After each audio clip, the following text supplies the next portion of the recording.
Sudah waktunya anak buahku menjemput tumbal. Tumbal yang sangat berharga. Kalian jemput manusia yang bernama Ilyas. Dua orang di dalam ruangan jelas kaget. Obrolan mereka ada yang mendengarkan. Diperiksanya, tak ada siapapun. Hanya piring hiasan yang tergeletak di lantai. Matanya memastikan dan mencari orang yang mencuri dengar. Lalu membuka sebuah ruangan yang sangat tertutup. Seseorang sedang tertawa-tawa kemudian ketakutan. Pocong, teriaknya. Tidak mungkin. Ruangan ini terkunci. Tidak mungkin dia keluar, gumamnya. Diam kau wanita gila. Empatnya mengunci kembali kamar, lalu ke ruangan dengan cahaya temaram kembali. Apa yang terjadi? Tanya satu orang yang menunggu di dalam ruangan itu. Piring perak jatuh. Mungkin karena tikus atau tertiup angin. Maklum saja. Setiap kedatangan Ki Ageng atau anak buahnya, pasti selalu ada angin kencang, ucapnya. Tak lama, angin kencang terdengar mengetuk-ketuk jendela ruangan. Sebuah cahaya membentuk bayangan tinggi besar jatuh di depan mereka. Apa yang terjadi, Ki? Mereka bukan orang sembarangan. Mereka memiliki kesaktian yang hampir seimbang denganku, ucapnya geram. Yang benar saja, Ki. Aku tadi menemui mereka untuk memperingatkan agar tidak mengusik wilayah kekuasaanku. Mereka sama sekali tak takut. Aduh, ini bahaya sekali, Ki. Secepatnya kalian usir. Aku tidak ingin kerajaanku hancur dan harus tunduk pada mereka. Baik, Ki. Secepatnya akan kami lakukan. Kami juga tidak ingin junjungan kami meninggalkan kami. Hebat, bagus sekali. Aku senang dengan pengabdian kalian. Kalian memang abdi setiaku. Gelegar tawanya benar-benar mengerikan. Namun, itu tak membuat kedua manusia penghamba iblis itu ketakutan. Mereka malah turut tertawa bersama-sama dengan tuannya. Sementara itu, mushola diramaikan dengan bacaan zikir dan lantunan ayat-ayat Al-Quran. Warga yang tak sadarkan diri sudah mendapatkan kembali kesadarannya setelah mendapatkan ruqyah untuk menetralisir pengaruh energi negatif yang menyerang.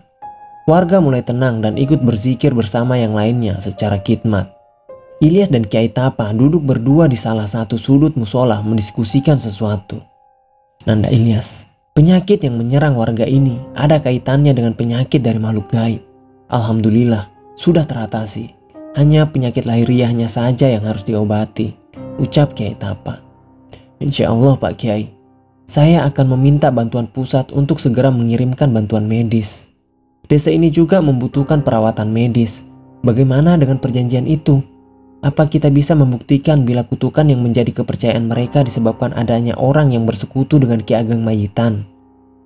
Yakin saja Nanda Ilyas, dengan kebesaran dan petunjuk dari Allah, kita hanya bisa berusaha dan berdoa ditunjukkan kebenaran. Tapi batas waktunya hanya 2 minggu Pak Kiai, dan 5 hari lagi waktu itu akan berakhir. Ilyas sedikit cemas dengan vonis dari Hamid. Kiai Tapa tak pernah melepaskan senyumannya. Nanda Ilyas yakin dengan kekuasaan Allah kan? Nanda Ilyas fokus saja pada penelitian yang menjadi tugas utama. Penyakit yang mewabah itu harus segera diatasi sebelum menjadi bencana di desa ini. Iya Pak Kiai, sedang saya teliti. Besok pengumpulan beberapa sampel air dari sumur-sumur serta observasi kebiasaan warga dalam hal kebersihan mereka. Iya, Nanda Ilyas fokus saja. Biar masalah kutukan di desa ini suatu saat akan terungkap dengan sendirinya. Kiai Tapa mantap tanpa ada rasa ragu yang menggeluyutinya. Ilyas mendapatkan energi keyakinan. Semua urusan di luar nalar disingkirkan. Penelitian itu harus segera dilaporkan ke dinas. Hal mistis yang terjadi di desa ini cukup jadi pengalaman saja. 2 hari ini Ilyas disibukkan dengan pengambilan sampel dan keluhan penyakit kulit yang menyerang. Kondisi warga semakin parah. Bercak-bercak yang tumbuh berubah menjadi cairan nanah. Kulit busuk mengeluarkan cairan hijau dan ketika pecah baunya sangat menyengat. Warga cemas dengan keadaan ini karena penyakit itu menular hampir ke semua anggota keluarga, bayi sampai orang tua, tak luput dari borok yang menyerang itu. Mereka kembali yakin penyakit ini kutukan dari Ki Ageng Mayitan. Keadaan jadi panik dengan wabah penyakit mayat busuk ini. Kalian rasakan sendiri kan? Ini akibatnya melanggar kutukan itu. Kualat jadinya. Ismat lantang mengumandangkan unek-uneknya. Warga berkumpul di balai desa dengan kondisi kulit yang membusuk dan gatal. Lalu bagaimana mengatasinya Pak Lurah?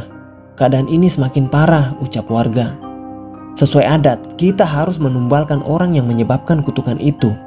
Dokter itulah beserta tamu-tamunya penyebab semua ini.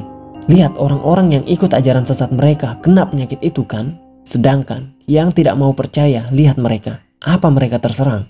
Ujar Hamid. Warga saling pandang dan berbisik, mengamati sebagian warga yang baik-baik saja. Tak terkena penyakit kulit yang melanda sebagian yang lainnya.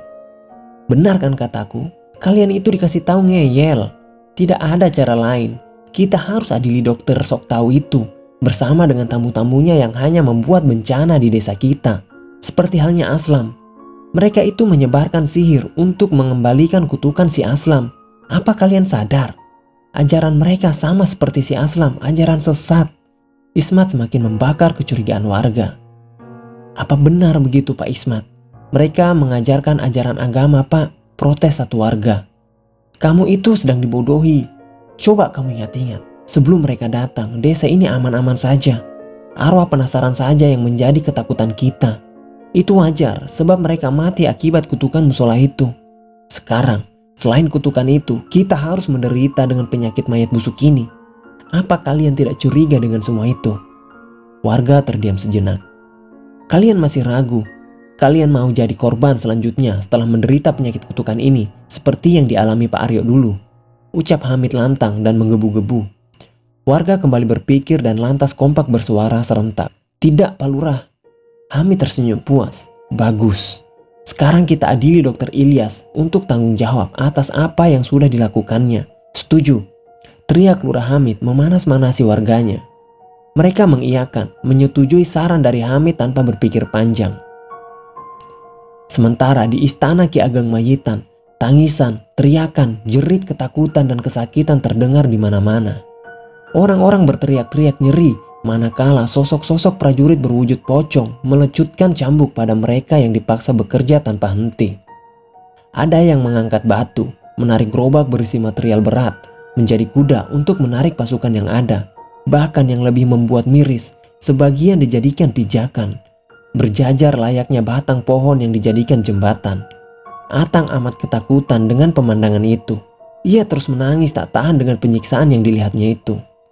Mak, rengeknya, Atang takut mak, tolong Atang. Tangisan itu tak ada yang memperdulikannya. Semua orang sibuk dengan siksaan yang diterima. Atang dibawa untuk dihadapkan pada Ki Ageng Mayitan yang duduk di singgasana berbahan batu hitam. Sepanjang perjalanan, ia melihat orang-orang yang dikenalnya merintih-rintih, meminta tolong dan menjerit. Pak Kasim, Anto, gumam Atang. Mereka melambai-lambai tangan hendak meminta tolong, namun Atang tak bisa berbuat apa-apa untuk itu. Ini Ki, tumbal kedua, ujar seseorang berlutut ketika menghadap sosok tinggi besar hitam. Ia memakai pakaian serba putih dengan wajah hitam legam yang hanya berupa tengkorak bermata merah menyala. Kamu memang abdiku, pengabdianmu akan aku hargai. Aku sudah menyiapkan hadiah besar, ujar Ki Ageng Mayitan. Terima kasih Ki, ucapnya undur pamit. Namun sebelumnya ia menghadap Atang. Atang, kamu di sini harus melayani Ki Ageng Mayitan. Kamu akan dijadikan budak selamanya. Sebentar lagi waktumu habis untuk berkeliaran di alam manusia. Ia menyeringai senang. Bapak tega, apa salah Atang Pak? Orang itu tak menggubris, malah tertawa senang lalu pergi dari kerumunan. Bawa ke tahanan, kurung sampai sukmanya tak bisa kembali lagi. Perintah Ki Ageng Mayitan, suaranya sangat menggelegar. Atang meronta-ronta melawan, namun sia-sia. Ia diseret, dibawa ke tahanan untuk dikurung selama 40 hari agar sukmanya benar-benar tak bisa kembali. Pemuda kurus itu menangis sejadi-jadinya, tetapi tak ada siapapun yang bisa menolong. Kyai Tapa bersama Ilyas diikuti warga menuju pemakaman desa. Makam Atang, mereka ingin membongkar kembali makam itu. Dengan petunjuk dari Kyai Tapa, beberapa orang menggali, hamburan tanah bertebaran. Lubang kubur itu kembali menganga. Dari dalam, bau busuk tercium menyengat, sampai yang menggali harus menutup hidung, begitu juga yang menyaksikan.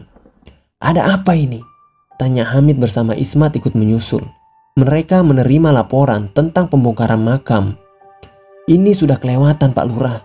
Mereka sudah seenaknya saja di desa ini, tutur Ismat yang marah. Kenapa makam Atang dibongkar? Siapa yang memberi izin? Desak Hamid. Saya yang mengizinkan Pak Lurah. Ijah tampil di saat orang-orang diam memperhatikan raut marah keduanya.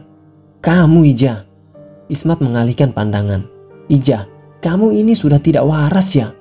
Jangan-jangan kamu begini karena ajaran sesat mereka, tuduhnya. Ilyas ikut terbakar dengan tuduhan itu. Hampir saja melawan kalau Kiai Tapa tidak mencegahnya. Saya yakin Atang masih hidup. Ia tidak mati karena ditumbalkan, bela Ijah. Kamu jadi ngaco begini Ijah. Mana ada tumbal di desa ini? Jangan ngarang, sengit Ismat. Pak Lurah, Pak Kismat, kami hanya ingin memastikan saja, sesuai dengan yang diminta. Kami harus membuktikan anggapan bila di desa ini ada persekutuan dengan Ki Ageng Mayitan, ujar Ilyas yang tenang. Loh, tapi tidak dengan cara ini. Kalian ini sebenarnya ingin cuci tangan ya? Dengan membongkar makam, apa yang bisa dibuktikan? Tanya Ismat gerah dengan jawaban Ilyas. Kiai Tapa tetap tenang, begitu juga dengan Ilyas yang tak menunjukkan kecemasan sedikit pun. Hanya Ijah yang gugup dengan perselisihan itu. Bagaimana kalau kita buktikan saja? Tantang Ilyas balik. Hamid dan Ismat amat kesal. Mereka memerah, tapi tak sama sekali ingin menumpahkannya. Warga sedang memperhatikan. Semakin mereka ngotot, warga semakin tak menaruh simpati pada pemimpin dan sesepuh desa itu. Makam itu mengeluarkan bau busuk, semakin dalam. Papan-papan kayu penutup lubang sudah tampak. Satu persatu diangkat. Bau pun semakin menyengat sampai-sampai salah seorang dari warga memuntahkan sarapan pagi dalam perutnya. Busuk sekali aromanya. Papan terakhir diangkat. Sebujur bangkai terlihat jelas dengan kain kafan yang kotor kena tanah. Namun, warga dibuat kaget. Astagfirullah, sentak orang-orang hampir bersamaan. Hamid dan Ismat ikut melongok kaget dengan mayat yang ada. Ya Allah Atang, pekik Ijah terisak. Ini, Ilyas juga ikut keheranan dengan kejadian di luar nalar. Itulah permainan siluman itu, Nanda Ilyas, jawab Kiai Tapa. Jasad Atang pasti disembunyikan di suatu tempat. Orang-orang yang menyaksikan turut berbisik dengan apa yang terjadi. Kiai Tapa belum mengetahui di mana jasad Atang. Namun, yakin kalau anak emak itu memang masih bisa diselamatkan dari jeratan Ki Ageng Mayitan. Tak biasanya musola duhur ini sepi. Tak ada yang datang untuk menunaikan salat berjamaah. Apa mungkin mereka sibuk sekali di perkebunan sampai melupakan salat berjamaah? Padahal sudah hampir 2 minggu ini warga desa Sukaasih bersemangat melaksanakan salat berjamaah di setiap waktu salat tiba. Namun sudah hampir 4 hari semenjak penyakit kulit yang menimpa warga tak terlihat. Ilyas selesai melaksanakan salat berjamaah bersama Ijah, Kiai Tapa dan lainnya. Dr. Ilyas, keluar. Kalian harus bertanggung jawab dengan bencana yang menimpa desa ini, teriak orang dari luar. Ilyas memastikan keluar. Kerumunan warga datang dengan wajah-wajah yang tak bersahabat, menyimpan kemarahan yang sangat luar biasa. Dr. Ilyas, saya mewakili warga desa Sukaasih, meminta kalian untuk segera meninggalkan kampung ini, tunjuk Hamid. Apa yang terjadi? Ilyas setengah kaget bercampur heran melihat warga berkerumun di depan musola. Jangan pura-pura Pak Dokter, sanggah Ismat. Masih ingat dengan ucapan Pak Dokter? Ini batas waktu pembuktian yang sudah kami berikan pada kalian. Tapi apa hasilnya? Kami terkena kutukan akibat ulah kalian. Walat dengan kutukan itu, lihat warga. Ismat tajam memandang Ilyas, tapi masih sempat memutarkan tubuh menunjukkan kondisi warga yang sakit parah. Penuh dengan luka-luka bernanah dan berbau busuk. Mengenai penyakit di desa ini, Ilyas tersulut emosi dan tak bisa menahannya. Bagaimana pertanggungjawaban Pak Dokter? Saya sudah semaksimal mungkin mencegah penyebaran penyakit ini. Berdasarkan analisa saya, penyakit yang mewabah di desa ini bukan karena kutukan, tapi memang karena ada virus dan bakteri yang terkandung di beberapa sumber mata air desa. Saya sedang menunggu hasil laporan laboratorium untuk memastikannya. Kalian dengar, dokter ini malah cuci tangan lagi. Banyak sekali alasannya. Tidak tanggung jawab dengan ulahnya yang telah membuat desa ini harus kembali menerima kutukan. Ismat melancarkan provokasinya. Warga semakin menunjukkan kemarahan. Mereka teriak-teriak, adili Dokter Ilyas, adili. Suasana dibuat menjadi tak terkendali. Warga saling berteriak dan hampir akan maju untuk mengeroyok dokter itu. Namun, mereka tertahan dengan komando Hamid yang masih tenang. Semuanya tenang.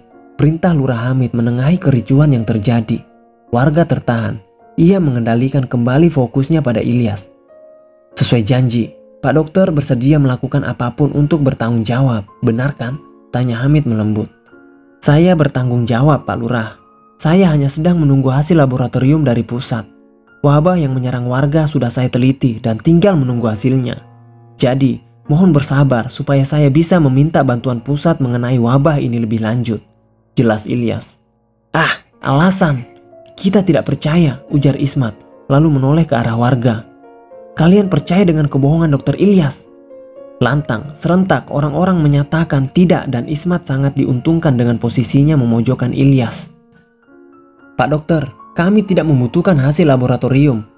Kami lebih menginginkan tanggung jawab atas ucapan Pak Dokter yang telah kualat pada desa kami.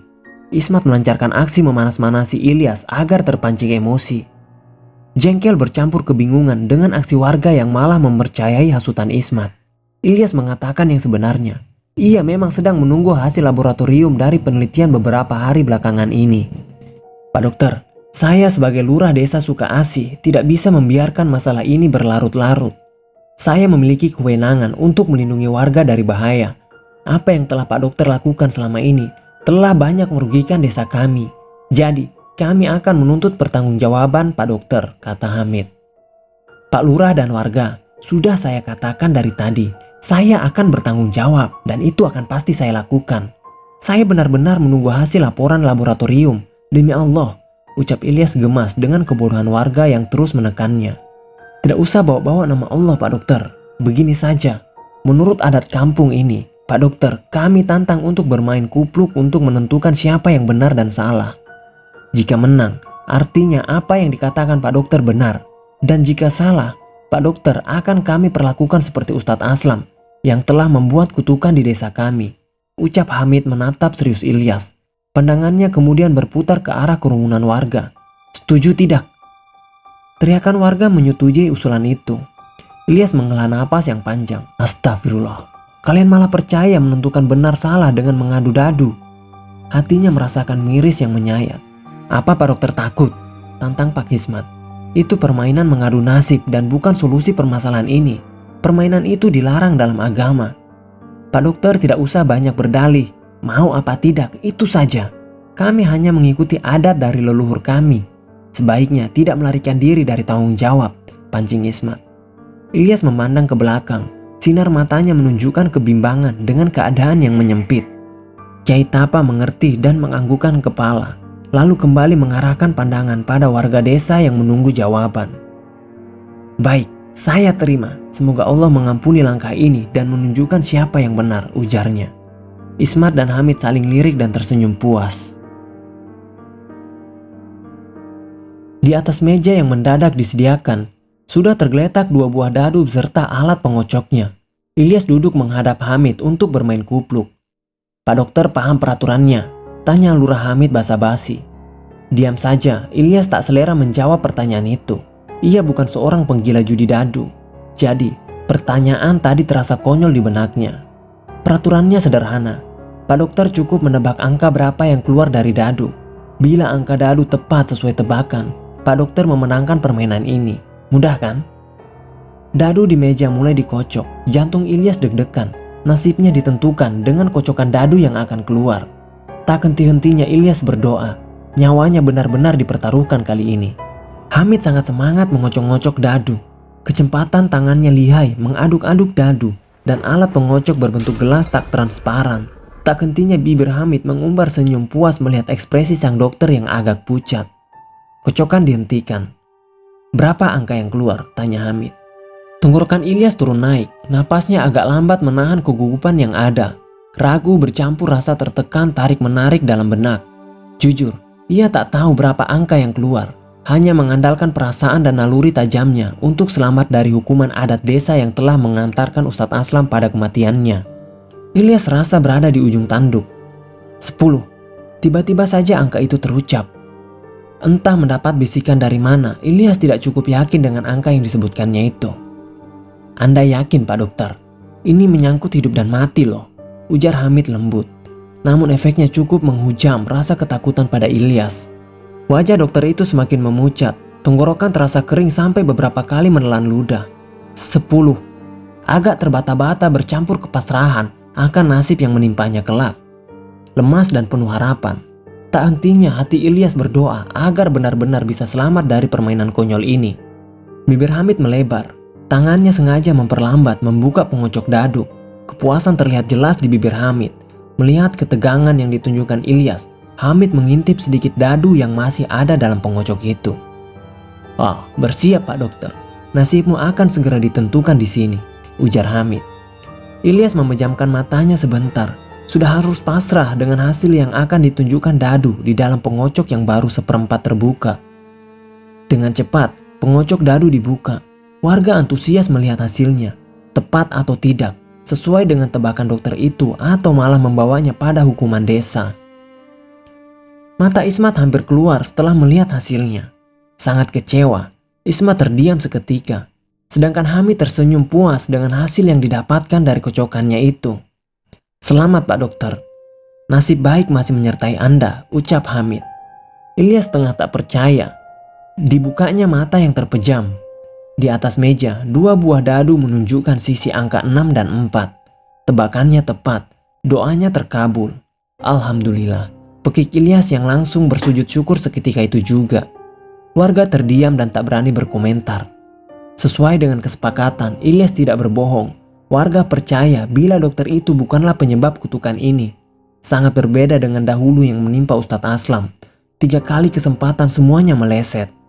"Baiklah, kami percaya dengan Pak Dokter. Kami akan memberikan kesempatan untuk menuntaskan wabah penyakit ini. Maaf telah mengganggu waktunya," ujar Hamid. Warga turut bubar bersamaan dengan kemenangan Ilyas. Kelegaan dan rasa syukur tak hentinya dirasakan. Ia lolos dari maut. Sementara itu, di ruangan temaram, tercium aroma busuk bercampur asap dupa memenuhi ruangan.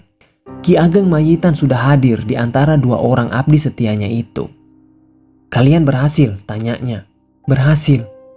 Ki Ageng bisa menjemputnya malam ini juga. Dokter Ilyas sudah menyatakan kontrak dengan kita. Ia bersedia menjadi tumbal," ucap satu pengikutnya. "Kalian memang cerdik, sesuai janjiku. Apa yang kalian inginkan?" "Saya hanya meminta naik jabatan. Di pemilihan yang akan datang, mohon Ki Ageng untuk mengarahkan warga agar memberikan hak pilihnya pada saya.